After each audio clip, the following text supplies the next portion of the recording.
गणतन्त्र नेपालका पिता अर्थात् नेपाली जनयुद्धका कमान्डर अध्यक्ष कमरेड प्रचण्डको आगमन भइसकेको छ।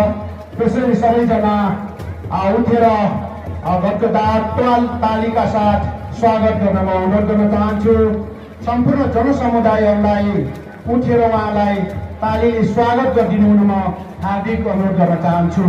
गणतन्त्र नेपालका प्रथम प्रधानमन्त्री, नेपाली जनयुद्धका सफल कमान्डर तथा नेपाल कम्युनिस्ट पार्टी माओवादी केन्द्रका स्वर्गीय अध्यक्ष पुष्पकमल दाहाल कमरेड प्रचण्ड ऐतिहासिक जनयुद्धको उद्गमस्थल खवाङमा उहाँको आगमन भइसकेको छ। त्यसैले सबैजनाले ताली बजाएर उठेर सम्मान गरिदिनु हुन म हार्दिक अनुरोध गर्न चाहन्छु। कमरेड प्रचण्ड नेपाली जनयुद्धका कमान्डर, गणतन्त्र नेपालका पिता र गणतन्त्र नेपालका प्रथम प्रधानमन्त्री कमरेड प्रचण्ड मञ्चमा आगमन भइसकेको छ। त्यसैले सबैजना महानुभावहरूले तालीले स्वागत गरिदिनु हुन म हार्दिक अनुरोध गर्न चाहन्छु।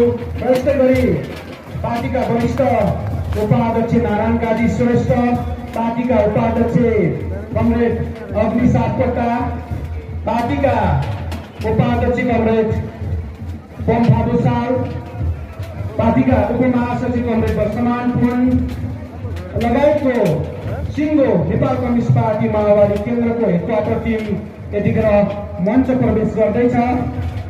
यहाँ पार्टीका महासचिव, जनमुक्ति सेनाका तत्कालीन कमान्डर तथा सम्माननीय उपराष्ट्रपति नन्द बहादुर पुन र पार्टीका उपाध्यक्ष पूर्व सभामुख कमरेड कृष्ण बहादुर महराको आगमन भइसकेको छ।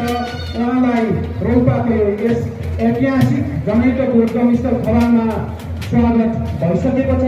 त्यसैले औपचारिक कार्यक्रम उद्घाटन र औपचारिक कार्यक्रम सञ्चालन गर्नको लागि नेपाल कम्युनिस्ट पार्टी माओवादी केन्द्रका संयोजक रेशम पुन चट्याङलाई माइक्रोफोन हस्तान्तरण गर्न चाहन्छु।